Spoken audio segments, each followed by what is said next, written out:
Hi, good evening. Very, very good evening. Let us do the Nifty and Bank Nifty analysis for tomorrow. और आज का moves ठीक ठाक थे, पैसा भी अच्छा सा बन पाया।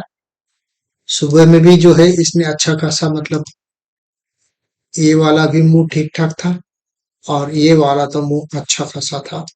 सो जैसा मैंने आपको कल बताया था, मैं ये वाला मूव कैप्चर नहीं किया क्योंकि मैं इस पर्टिकुलर चीज को, ये वाला जो मूविंग एवरेज है, इस मूविंग एवरेज को मिटिगेट होते हुए देखना चाह रहा था।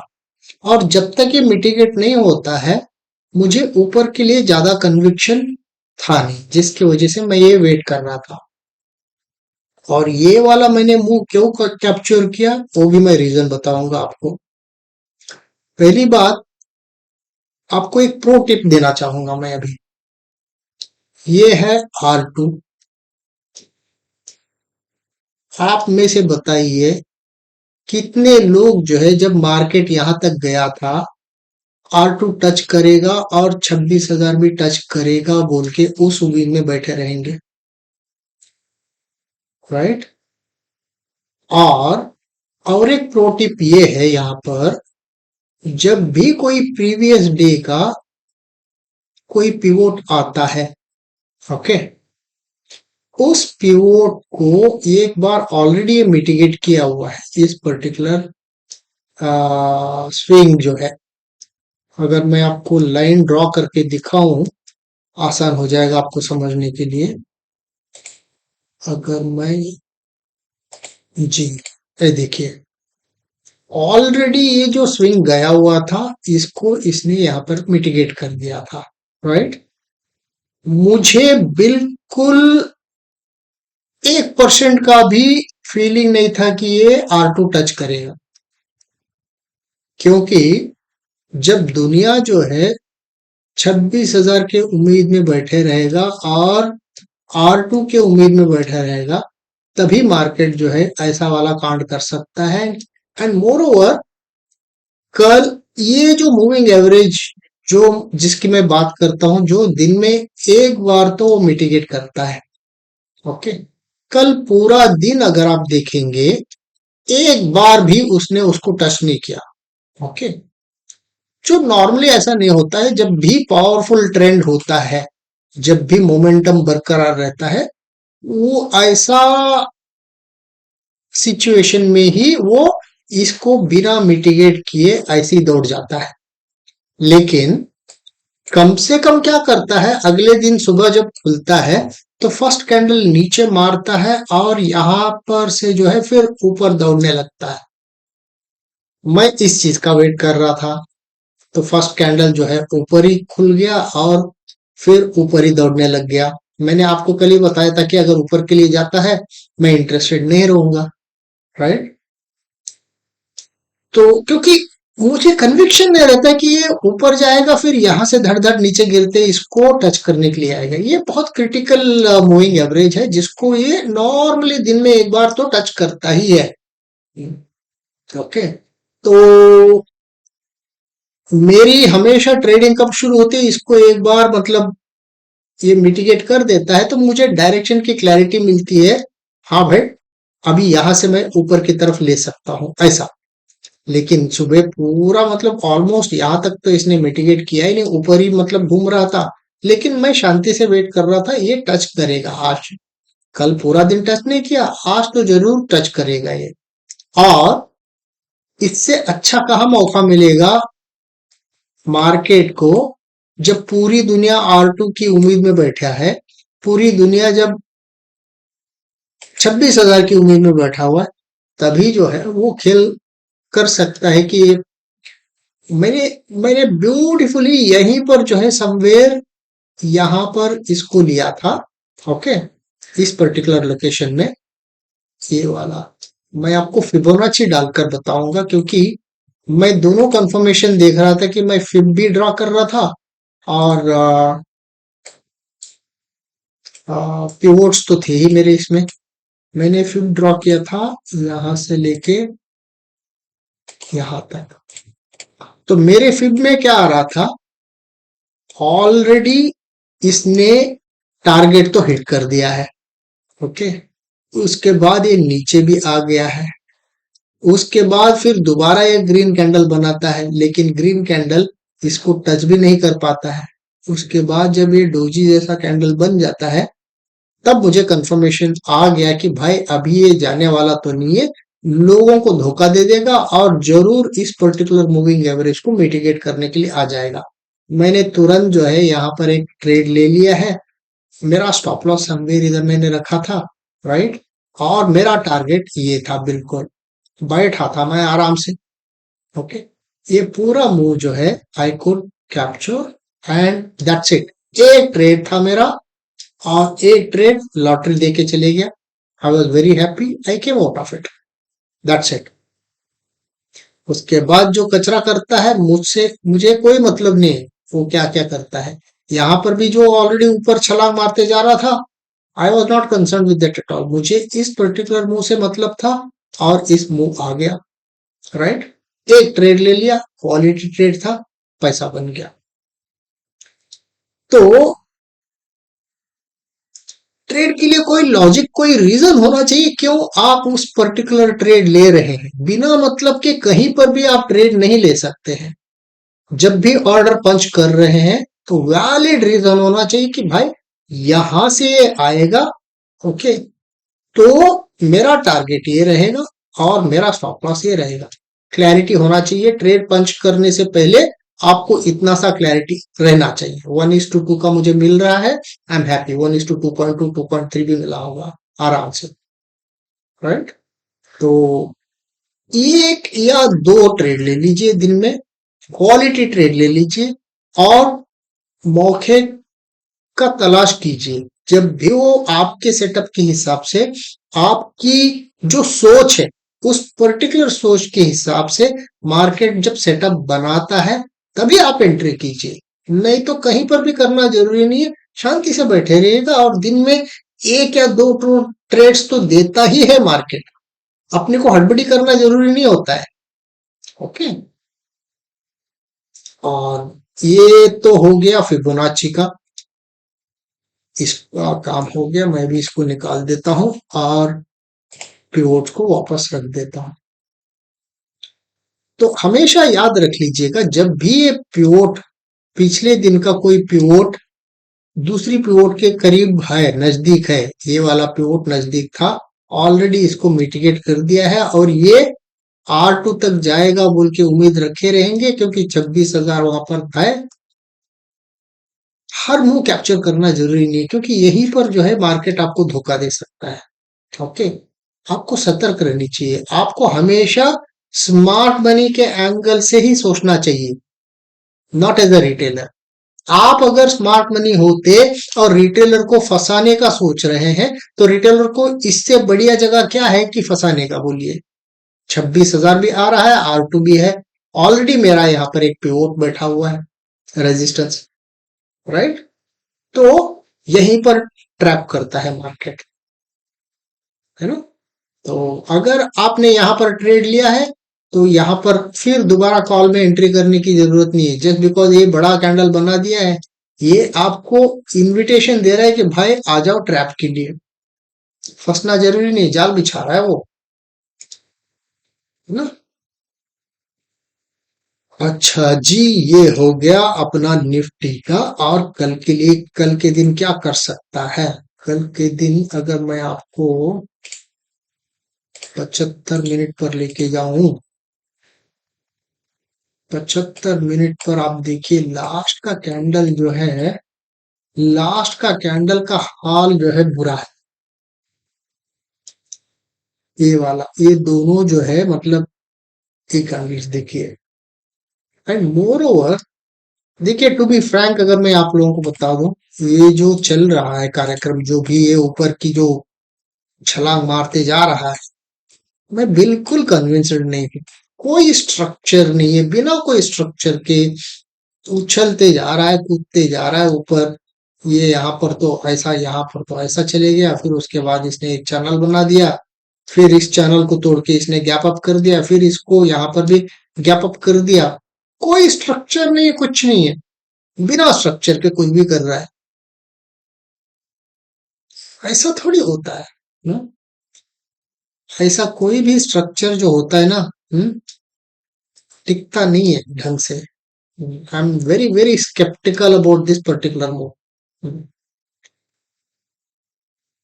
लेकिन ये मेरी पर्सनल ओपिनियन है, ठीक है, क्योंकि यूट्यूब पर बोल रहा हूं मैं। आप खुद रिसर्च कीजिए, आप खुद अपने जो भी कंसल्टेंट है, आप उसे कंसल्टेंट करके जो भी डिसीजन लेना है ले लीजिए। लेकिन मैं, this is not a recommendation और this is not something that I am suggesting that no no no this is not good. No, price कर रहा है ऐसा, लेकिन उस पर्टिकुलर चीज से I am not agreeing with this kind of a structure, that's what I am telling. Okay, तो I am not, ये वाला तो I am not convinced. 75 minutes का, जैसा मैंने आपको बताया, दो कैंडल ऑलरेडी जो है ये वाले कुछ खास नहीं है। जस्ट बिकॉज ये ऊपर गया हुआ था, फिर यहाँ पर नाटक किया, फिर उसके बाद ये दो कैंडल जो है, लास्ट वाला कैंडल तो एकदम, इसके बाद क्या ये टारगेट हो सकता है, ये देखना पड़ेगा अपने को। ओके, अगर मैं 5 मिनट पर ही ले जाऊं आपको, और आपको ये पिवोट डाल दूं, पहली बात तो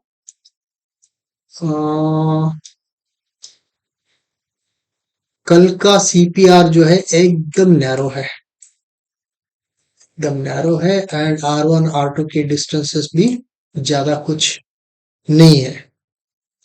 तो कल कुछ कर सकता है, मेरी उम्मीद है कि ये वाला मूविंग एवरेज टच करना चाहिए, लेकिन कल करेगा, क्योंकि ये सीपीआर के नीचे ही क्लोज हो गया है। 935 पर एक्चुअली क्लोज हुआ है। 935 भी अगर हम समझ ले, तो 935 should come somewhere over here. 935, ओ 935 एग्जैक्ट सीपीआर के अंदर ही है। इनफैक्ट सीपीआर के थोड़ा सा ऊपर है 935। 935 है ना, हाँ 935.15। तो just right above the CPR बैठा हुआ है 935। तो अगर ऊपर की तरफ मुंह आता है तो भयंकर आ जाएगा, नीचे की तरफ आता है तो वो भी भयंकर आ जाएगा, क्योंकि जिस लोकेशन पर मार्केट क्लोज होकर बैठा हुआ है, वो गजब का लोकेशन है। पहली बात तो नैरो सीपीआर है, दूसरी बात सीपीआर पर ही बैठा हुआ है क्लोजिंग। तो अगर फर्स्ट कैंडल बढ़िया सा बुलिश कैंडल बना देता है, आराम से ले लीजिए, ये वाला तो टारगेट आराम से आ जाएगा आपका, बिना कोई दिक्कत के 26,000 कल के दिन आराम से टच कर सकता है, अगर फर्स्ट कैंडल बुलिश है तो। ग्रीन कैंडल होना चाहिए, ओके, अच्छा खासा। ऐसा नहीं होना चाहिए कि ऊपर से ऐसा बड़ा विक आया हुआ है, ऐसा नहीं होना चाहिए। इनफैक्ट नीचे से भी आकर अगर ऐसा भी ग्रीन कैंडल बना देता है, बहुत बढ़िया।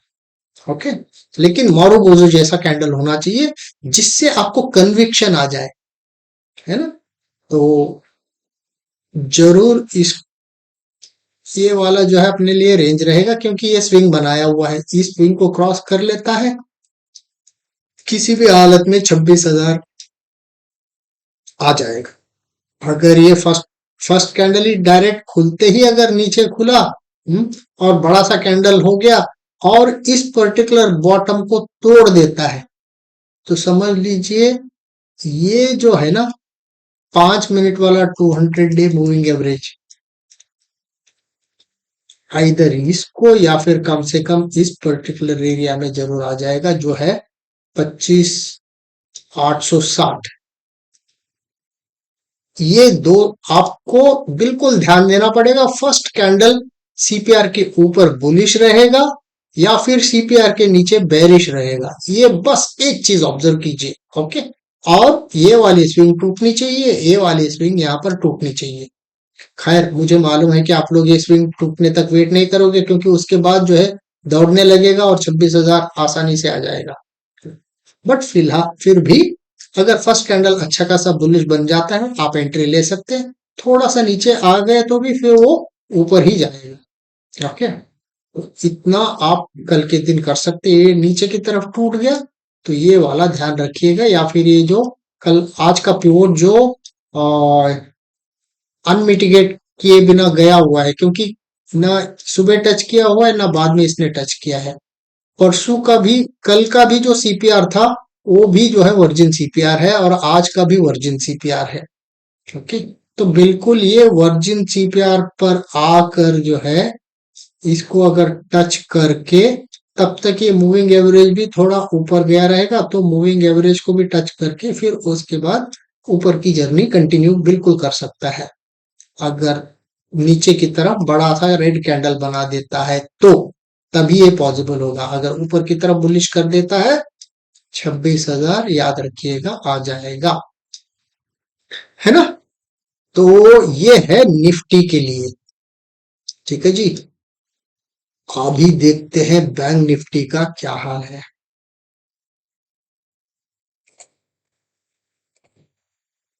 बैंक निफ्टी देखिए लास्ट में कितना गिरा हुआ है, अच्छा खासा गिरा हुआ है। ये देख रहे हैं 5 मिनट में जो है एक दो तीन चार चार रेड कैंडल। तो हालत तो ठीक नहीं लगता है। कल तो बैंक निफ्टी किसी भी हालत में जो है ये 5 मिनट के 200 को टच करेगा ही। एंड ये मुझे नहीं लगता कि निफ्टी भी जो है ऊपर की तरफ जाएगा। ओके, क्योंकि ये अगर ऊपर भी चले जाता है, इस पे रिजेक्शन लेके फिर ये नीचे ही आके फिर तब तक जो है फ्लैट होके ऐसा आगे रहेगा ये में, तो इसको ये टच करके मिटिगेट कर सकता है। इनफैक्ट नीचे भी जा सकता है क्या, थोड़ा इसको,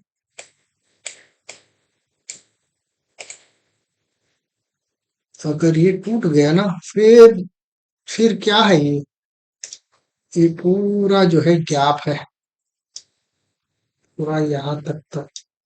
हम्म, बोल नहीं सकते कि क्या होगा, क्योंकि अभी भी जो है इंडिया एंड यूएस की जो ट्रेड टॉक्स है ये ढंग से नहीं हुए हैं।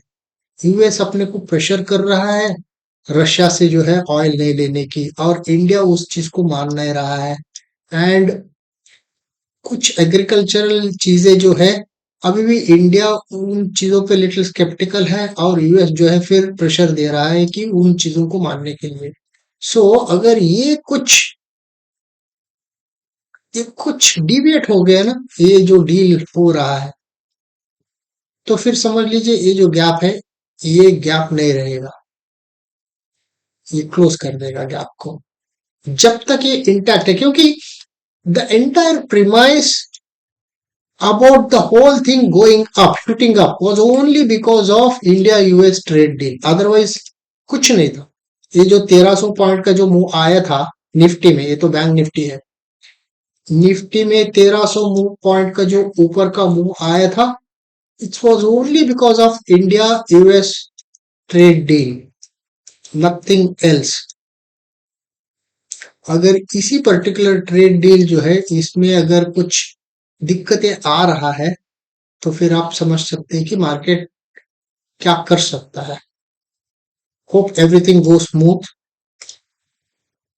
तो कल के दिन जहां तक बैंक निफ्टी का सवाल है, ये 200 ये में तो आराम से टच करेगा ही, लेकिन अगर इस तब तक जो है ये भी ऐसा अगर आ गया और ये क्रॉसओवर हो गया, अगर ये क्रॉसओवर हो गया ना भाई, ये गैप जो है गैप नहीं रहेगा। गैप कल नहीं तो परसों जो है ये गैप फिल हो जाएगा। अगर ये वाला मूविंग एवरेज इसके नीचे या फिर क्रॉसओवर जहां पर भी हो जाता है, समझ लीजिए ये खेल खत्म हो जाएगा। जो भी ये जो नाटक रहेगा ये पूरा नाटक खत्म हो जाएगा। लेकिन होपफुली ऐसा सिचुएशन न आए, और इसको जस्ट मिटिगेट करके फिर ऊपर चले जाए। होप फॉर द बेस्ट, है ना। चलिए जी, that's all from my end for Nifty and Bank Nifty. Video अच्छा लगता है तो प्लीज लाइक कीजिए। लाइक करने के लिए 1 सेकंड लगता है आप लोगों के लिए, और कमेंट लिखने के लिए 10 सेकंड लगते हैं। देखते ही 25-26 लोग। भाई, 25-26 लोगों के लिए मुझे 1 डेढ़ घंटा बैठना पड़ता है, फिर भी मैं बैठ के आप लोगों के लिए वीडियो बनाता हूँ। ओके, तो आपका दायित्व भी बनता है कि इस पर्टिकुलर वीडियो को लाइक करें और थोड़ा कमेंट्स भी ढंग से पास करें, है ना। चलिए जी, मिलते हैं कल। All the best. Bye bye.